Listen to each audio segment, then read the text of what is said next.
Hey, what's up, Unbroken Nation? Hope that you're doing well wherever you are in the world today. I'm very excited to be back with you with another episode with my guest, Curt Jordan, who is the founder of Kong Academy, an organization that empowers kids physically and emotionally through play and movement. Curt, my friend, welcome to the show. I'm very excited to have you here and have been looking forward to this conversation. How are you today? I'm great. Thank you for inviting me here and making some time and space for to have a conversation. So yeah, thank you. I'm doing It's great. it's totally my pleasure. For those who don't know you, can you tell us a little bit about your backstory and how you got to where you are today? Yeah. So for those who don't know me, my name is Curt Jordan. I'm the founder of Kong Academy, and but I had not started there, obviously. I grew up in Michigan. I live now in Seattle, Washington, and when I was 15. I ran to Mexico and I lived down there on my own at a children's orphanage for a year. I uh, did all these different studies, tried to find my right career path, tried to find the thing that I was supposed to be doing, even though the thing that came natural to me, the thing that was a virtue, I guess you could call it, was something that I had tried to put over to the side and on the shelf because yeah, but what's my real job going to be? And I don't know if anybody can relate to this, like they have a passion or a love and then it's like, yeah, but what are you really going to do? And turns out that that's the thing I should have been doing all along. So I tried to go to school for multiple of things, was expelled from college twice, eventually even, and it sounds like I was completely destitute and on my own or whatever, but like, I got to become a paramedic. I got to work as a physical therapy assistant. I've done trades and things, but nothing ever fit or aligned. I just wanted to help serve people. I wanted to be I always was interested in health, and I was always interested in people. Relationships were always more important to me. People were always more important to me than things. And so it came to a point where I had $3,000 to my name. I used that money to buy like a set of, some tumbling blocks and a busted up van. And then I started this company called the Kong Academy. And, without a lifeline or without something, to fall back on, this was it. This was all of my dollars. I was going to put my passion into it. And it turns out that that actually was a good decision because then I was able to actually make the change that I believed I could make and should make. And it really has made all the difference in the world. So now here I am, getting to talk to you and to your listeners, uh, and yeah, looking forward to sharing. That's powerful. I often think about how important it is to go all in on yourself, to trust yourself, to go and build that thing. And, this audience will resonate. And I know I certainly do about all of the times where we're like, what am I doing? How did I get here? I'm like, life is not what I wanted. And then trying to effectively make that come to pass. And so, first and foremost, congratulations for that because I know how Thank you. incredibly difficult, but also simultaneously rewarding that can be. Break down and dive in a little bit deeper into Kong Academy and what you guys do.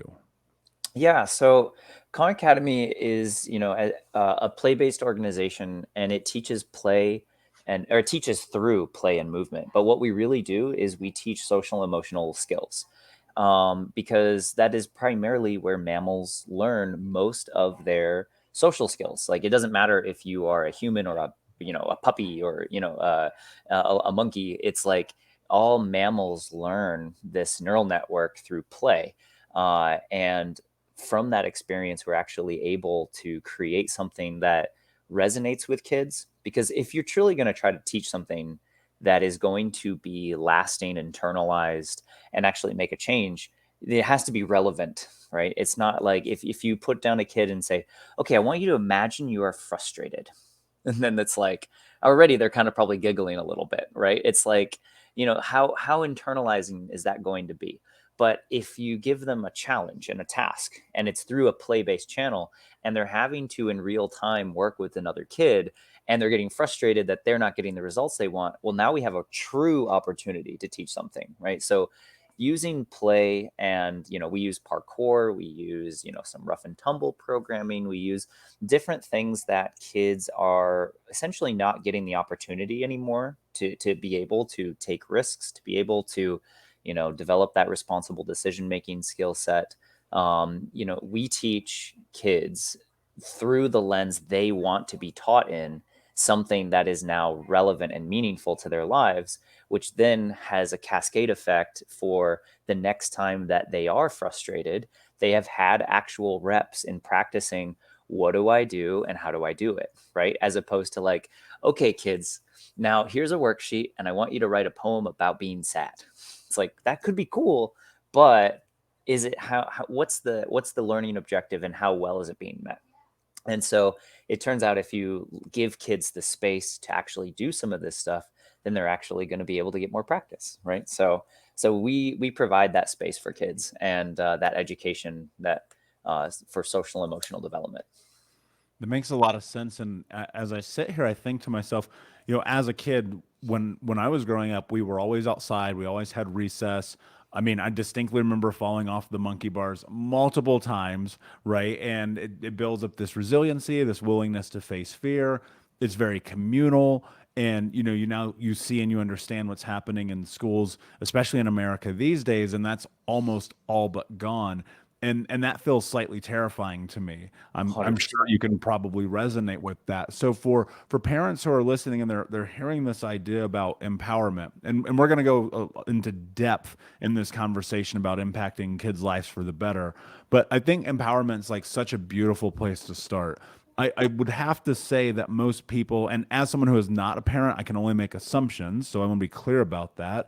But I would have to assume that most parents do not know where to begin to help their kids to grow up in empowerment. What does that look like? How do you give your children, whether you're a teacher or a parent or a community supporter, like how can you give children empowerment, especially in the world that we live in right now?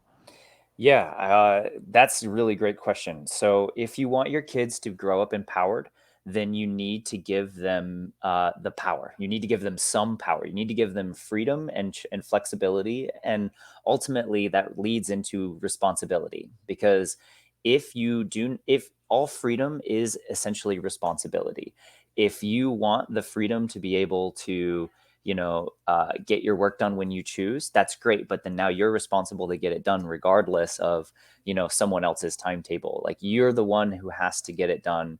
And so for kids, one of the main things that is tricky is we want to take away a lot of their choices to keep them protected, because we are, under this practice of, I will do things for you until you're able to figure it out how to do it completely on your own, and then you're on your own, which is great. We want to be able to give them the amount of let me put it this way. There are two sides of the scale, and there is preparation and there's protection. And literally everything that you prepare your kid for, you do not protect them from, and everything that you protect them from, you're not preparing them for. And all preparation is independence and choices and responsibility. So if you want your kids to become empowered, become responsible, and become these people that have that ability to do this themselves and independence, then they need to be able to make choices. They need to be able to take chances. They need to be able to decide, maybe climbing up to that tree branch is something I might be able to do. Obviously, there is a negotiation element between comfort levels of parent and child. But if you want your kid to be resilient, then they need to fall down. If you want your kid to be brave, they need to be scared. If you want your kid to be empowered, they need the ability to make choices. And then they also need the ability to deal with the consequences of those choices, which means that parents need to hold them accountable, which is not something parents like to do all the time, because it's usually, it's either more work or it's more stressful and I'd rather just move on, right? There's a lot of elements to it, but essentially if you keep in mind the two scales, protection and preparation, and everything and the whole goal of of being a parent is to slowly move the weights from one side of protection into preparation. You're not going to leave a baby out into the woods. It'll, it's not going to work. It's just, that's leaving them, that's giving them way too much before they can handle it. So the balance is finding the threshold, and that line is as much as they can tolerate, right?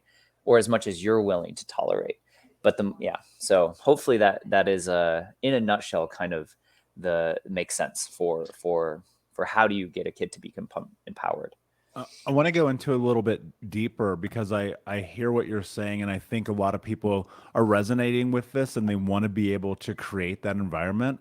But how do you determine what that threshold is? My instinct tells me that people hearing this will say, well, I'm scared to give my child that much space.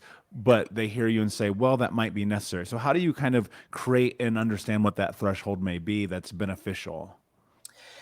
Yeah, so there's a couple of different things. One is, you have age milestones, right? But the main thing is you want to give them as much as they can tolerate or as much as they can perceive to tolerate. So, if we are setting up our kids, we're not setting up our kids for success if we give, a 3-year-old like, hey, you're responsible for making dinner. That's too much. And I think the other aspect too is that there is a human element of um, intuition that we can play into this as well. But if we're looking for that line, that one little like, how do I know? It's what do it's giving them choices and chances, and the choices we want to give them are ones that they can tolerate, that seem to be in their normal scope of behavior. So, for example, if your kid has the ability to put on their own shoes, can they be responsible for dressing themselves? And then that may be turns into, well, you get to decide what you're going to wear today. And then that is empowerment, right? If you want your kid to let's say you want to raise a more helpful child at home, well, then we can give them responsibilities for the home, which is, let's set the table, right? And then setting the table might turn into helping put away the dishes, and that might turn into helping prep for cooking, and then maybe that turns into cooking, and then it's these little micro doses of responsibility, and it grows as the child's abilities grow. So we're not going to give them any responsibilities that are outside of their capacity.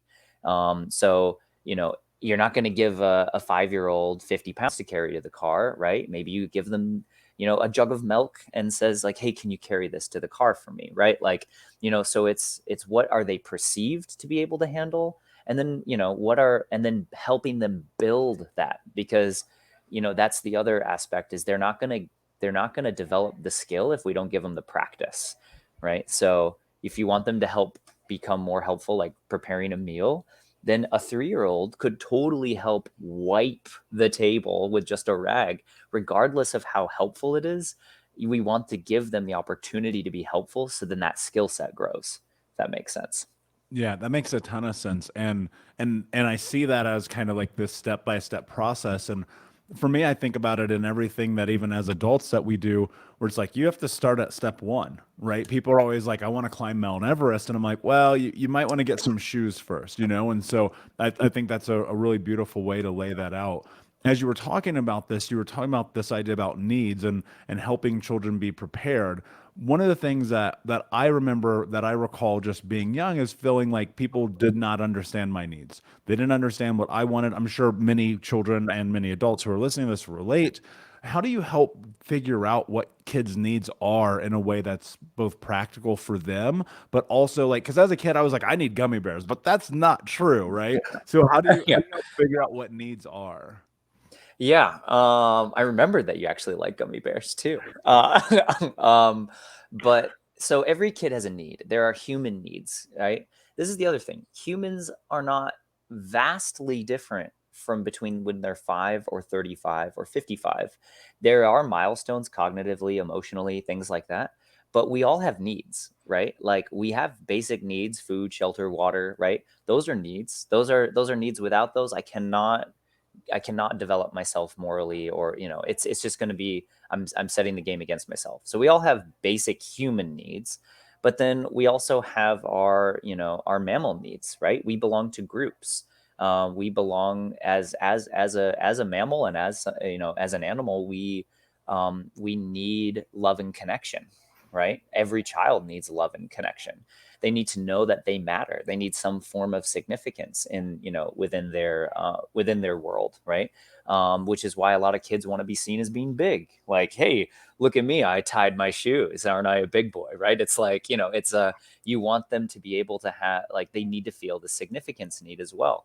But then also safety, right? Like, not just physical safety. This is another component too. It's like, when a kid is growing up, they're literally looking at the world and being like, how do I contend with this? Right? What are the rules of this game? Because, like the rules of Monopoly or any other board game or video game or whatever it is, there's intrinsic rules, whether it's out in a field playing tag. Same thing with life. Like, what is the structure that we can create for our kids so they understand modes of behavior? They understand, like, what are the rules, what are routines, what are consequences of behaving in this manner. By creating structure, we create safety and security for kids. Without that, they're left to just kind of explore into this unknown without boundaries being set, and then that doesn't feel very safe because the caregiver is not setting those lines and boundaries, which then creates this, like, well, if you're just figuring this out, how am I supposed to, in a sense, right? It's like we're all lost. So structure, security, same thing, love and connection. We all need it. We're humans. We belong to social groups, right? Before it was, don't cast me out of the tribe. I might get eaten or starve. Now it's like, now it's Instagram. Don't cast me out of the tribe, right? It's like, it's just shifted essentially. But we still have that need for love and connection. But then we also have a need for growth, and we also have a need for making choices and independence. So I would say, there again, we could break it into protection and preparation. Protection, we need our basic needs met. We need safety and security. We need our love and connection to know that we matter and that we have importance. And then we also need our independence, or in a sense, our preparation, which is, I need to be able to make choices, and I need to be able to have freedom to fail, and I need to be able to have that, because that's what gives me my growth, and that growth gives me accomplishment and sense of, I'm living a life and I feel good, right? So I would frame it in those two contexts. Is there a level in this in which this came to a thought as we're talking here? Is there a level to this in which it makes sense to, for lack of a better word, like let go and allow children to explore, to find out what this thing that they're contending with in life actually is? Yes, 100%. I mean, you definitely need kids to be able to go to have the freedom to explore, and you need them to be able to have feel consequences. And if you think about the way that consequences are even structured just by nature, you have natural consequences, right? And this could be, I forgot my coat, I'm cold or wet. This could be, I didn't prepare for a test, I failed, right? Like, okay, well, those are natural consequences. But then there's also enforced consequences, which are essentially designed to keep the child or the person from feeling the full brunt of a natural consequence, right? So, for example, if a kid does not do their homework when they, by dinner time, or whatever your household rules are, or whatever it might be, or maybe they're playing video games before they did their homework or chores, or whatever your rules are, then we could give them consequences, because essentially we are teaching them ahead of time before the consequence becomes more detrimental, which consequences always are increasing in detriment as we get older, because we have more responsibility. But previous to me having a lot of responsibility or being responsible for other people, I need to know and understand why the consequences exist for those behaviors, because if I go out and I am irresponsible for getting my work done and I just hang out on social media for 4 hours a day and I waste that time, well, then that means that I didn't complete my projects at my job. And that means that I didn't get promoted or I got fired. Right. That is a much worse consequence than like, I didn't do my homework. Yeah, but who really cares? Right. So, like, the earlier that we teach this structure, the better our kids, the earlier we teach the structure, the better our kids' chances of having independence be successful. So That made me think of a quote from Jordan Peterson. And look, I know people don't like him; he's polarizing, but that's not the point. The point is, the quote is, "Don't bother children as they are skateboarding," yeah. and and that makes me think about these moments growing up, and I'm sure you relate to this. Of we're out here, we're trying things, we're screwing up, we're getting hurt, we're getting in trouble, or whatever it is that we're doing, and without those experiences, I don't think I know there's no way I'd be where I am right now.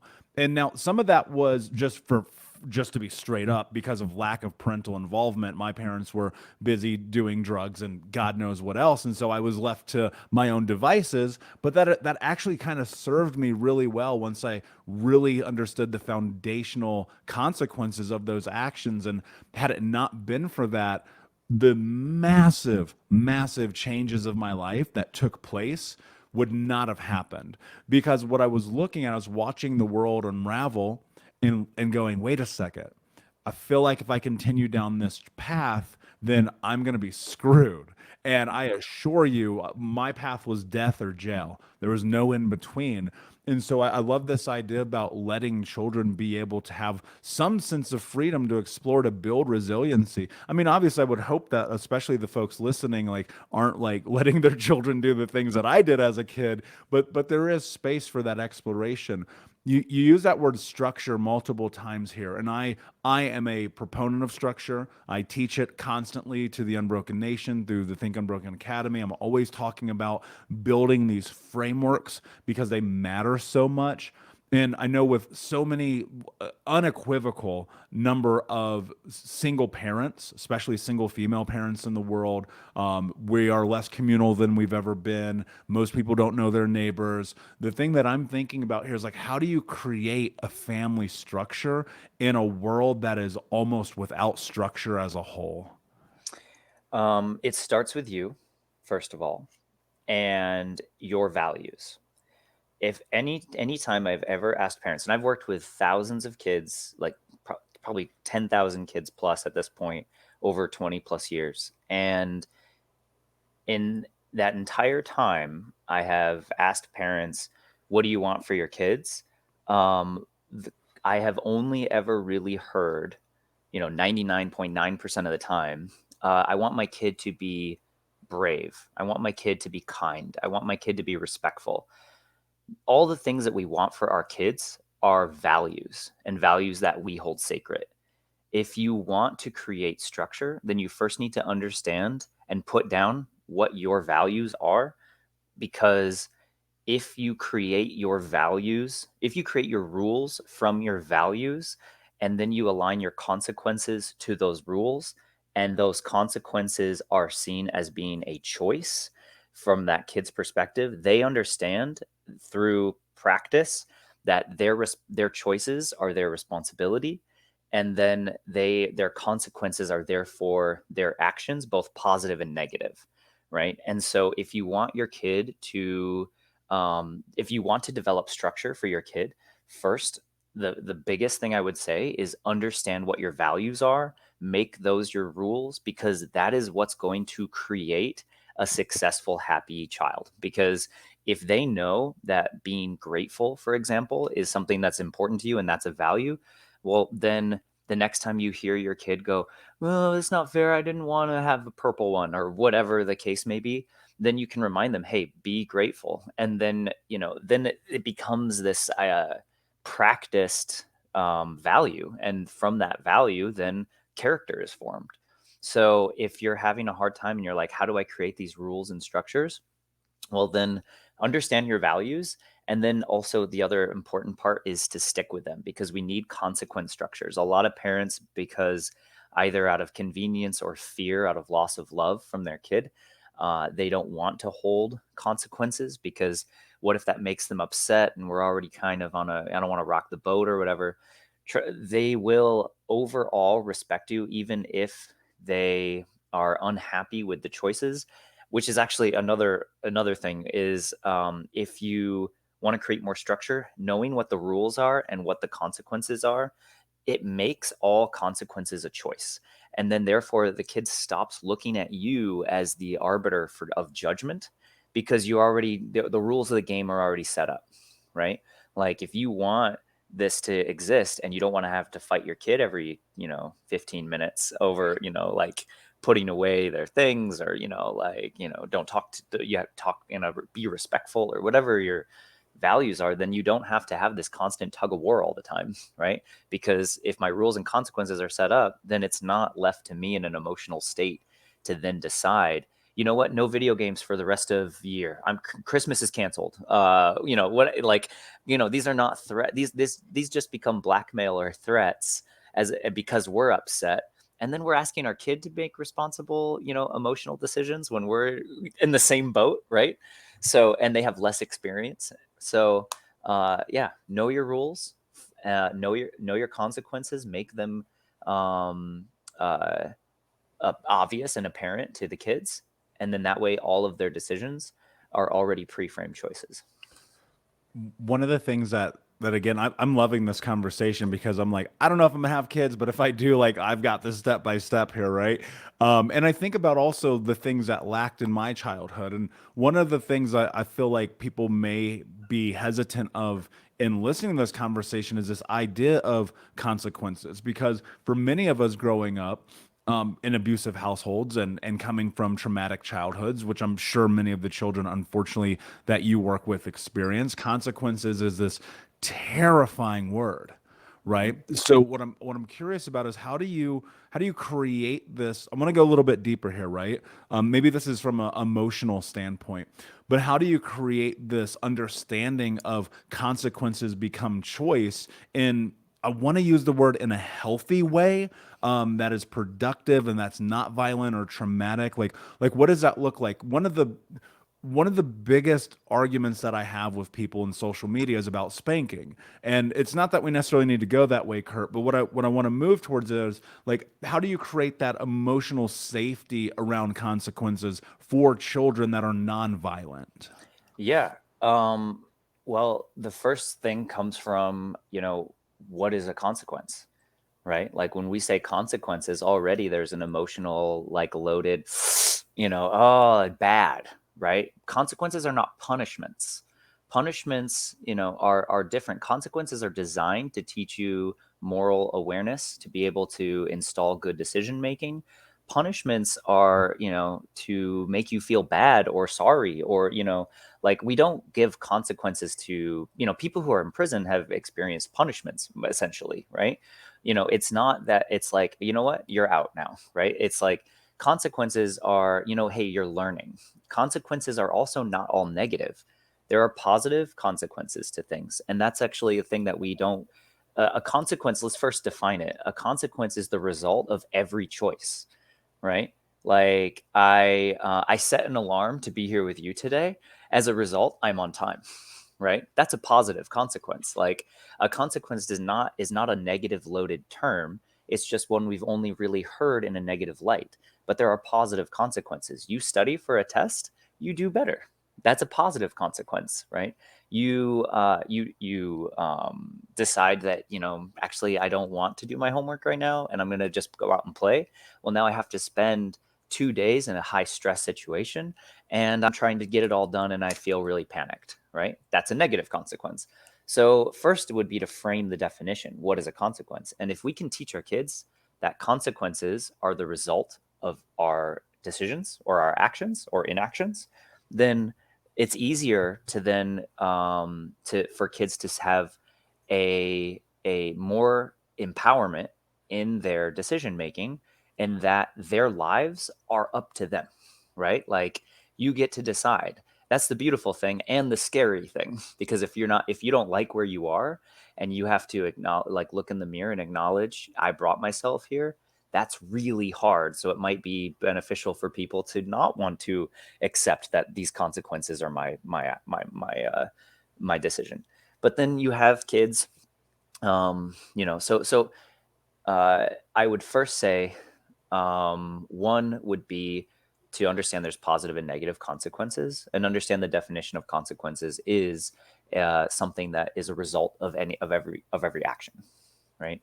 The second thing I would do is to frame is for kids to understand with empathy and love that these consequences are for their benefit, and that would be equal to that, like, consequences. The reason why we're giving this consequence is because we want you to be able to make these decisions independently and safely as you get older. And then the other form is when you are giving consequences, what kind of consequences are you giving? Like you mentioned spanking, for example, right? Like, there should, in my philosophy, you should only ever have the minimum amount of force necessary for any situation. And when it comes to kids, that should be like zero.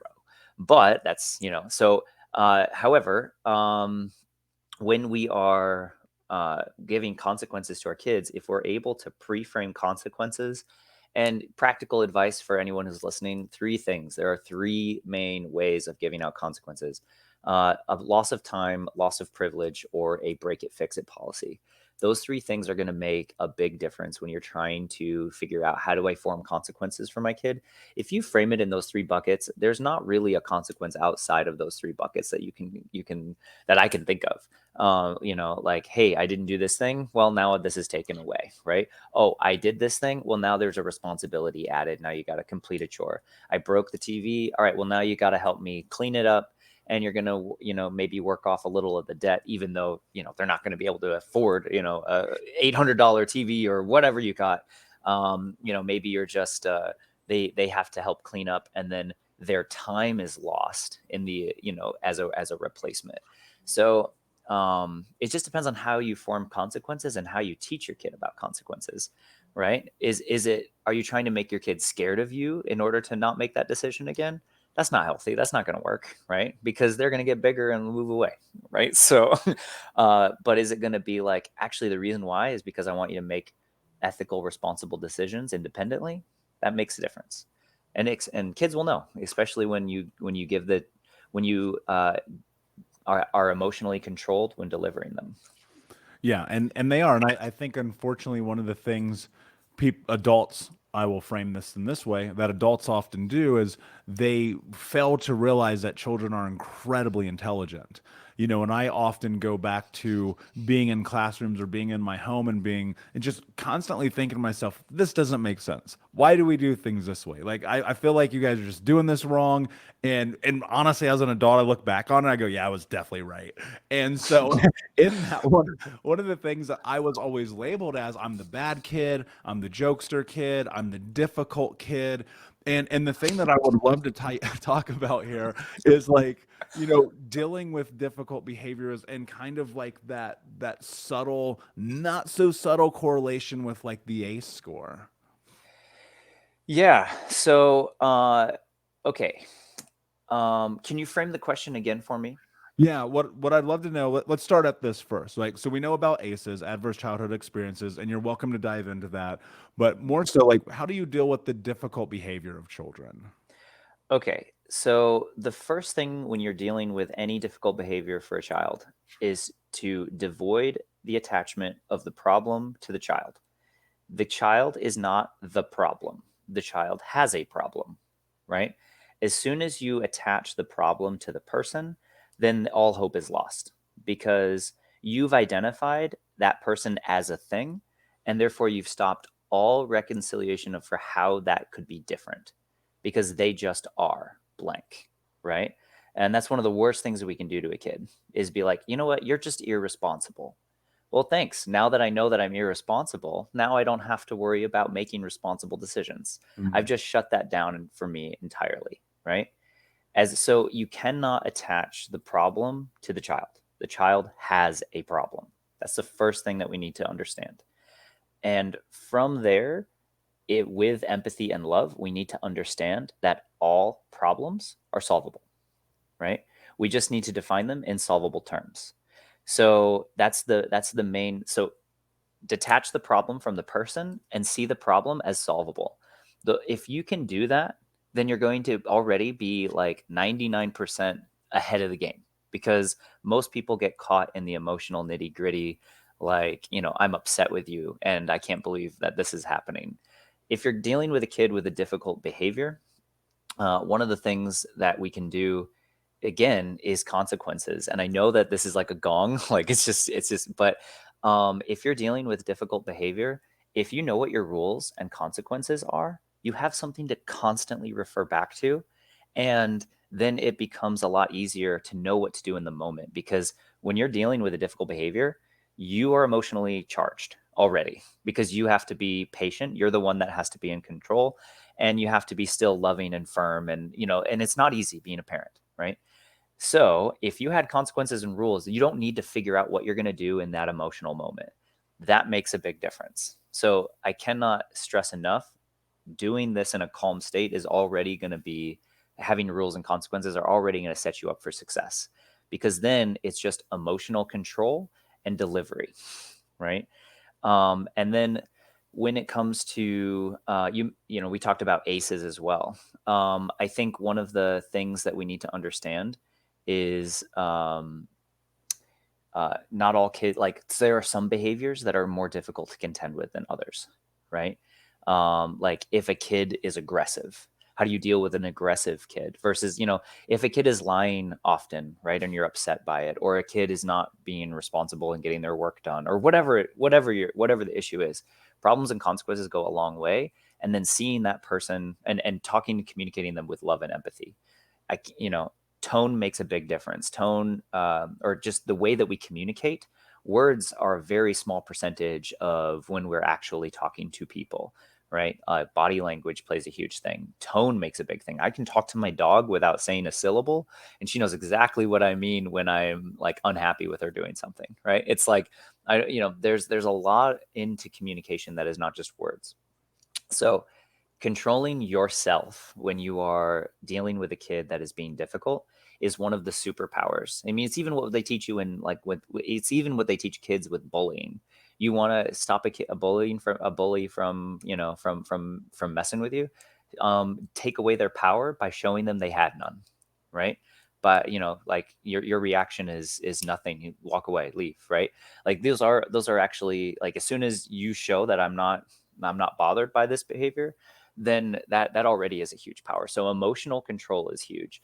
Seeing children or anyone as not being the problem but having problems creates empathy, and that can create space for solving a problem. And all problems are solvable. From there, it just depends on the specific behavioral issue. But yeah, is that helpful? Yeah, well, and I'm thinking about like the parents who are listening to this right now, and they're like, I'm at my wit's end, Kurt. I don't know what to do. I mean, I personally was such a violent and aggressive kid. I learned that behavior in my home, so let me be very clear about that first. I don't think that's innate for children. I think that's learned behavior. But I also was a bad student, didn't care. Like, you go down the list of all of the things that are a part of that.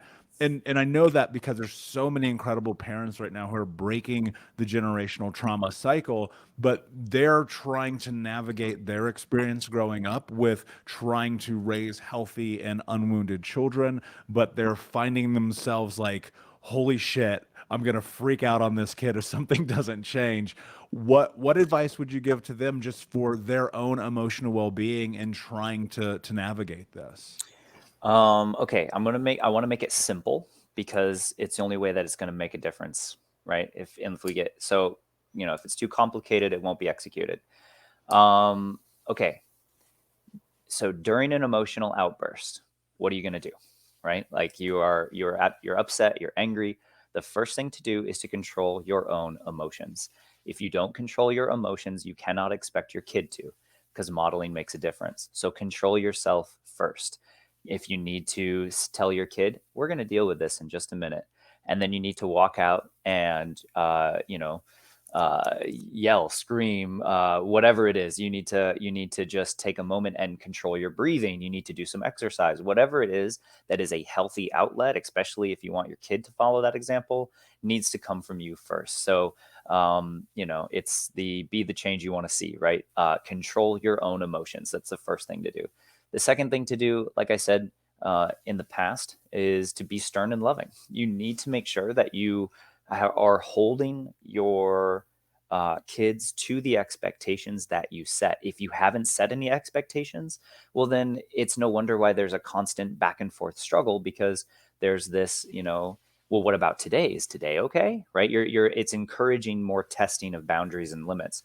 And so, but then when whatever expectations that you have, make sure that you hold to those expectations, and that you are always, when delivering a consequence or anything, that you do so in a stern but loving tone or manner. Because if they know that this is the way that it is, and that you're not going to be flexible, and you're going to hold them to the expectations, and that it's with love, then you're building healthy relationships.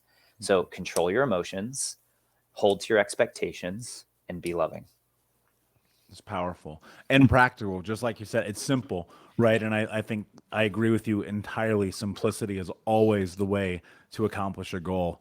Curt, this has been a phenomenal conversation, my friend. Before I ask you my last question, can you tell everyone where they can find you? Yeah, so we are Kong Academy, Kong, academy.org, and you can always check out our website. And the thing that we're encouraging people who are listening is to join our Thriving Kids Parenting. We have free modules and workbooks and worksheets, because we want kids to grow up empowered and be set up for success. And part of that starts with parenting, and to be able to help parents making their jobs easier so their kids' lives are easier. So I would recommend, there's a link that we're going to share with you, I think, for your listeners specifically. So I would look us up there. Yeah, and we'll put the link in the show notes. So when the episode releases, it will be there at thinkunbrokenpodcast.com. Curt, my last question for you, my friend. What does it mean to you to be unbroken? To me, okay, unbroken would mean that that you stay true to your heart, right? So, because I think we're all born with an individual spark, virtue, characteristics, and to stay true to that nature, you would come out unbroken. Beautifully said, my friend. Thank you so much for being here. Unbroken Nation, thank you so much for listening. Please like, subscribe, comment, share, tell a friend. And until next time, my friends, be unbroken. I'll see ya. Thank you.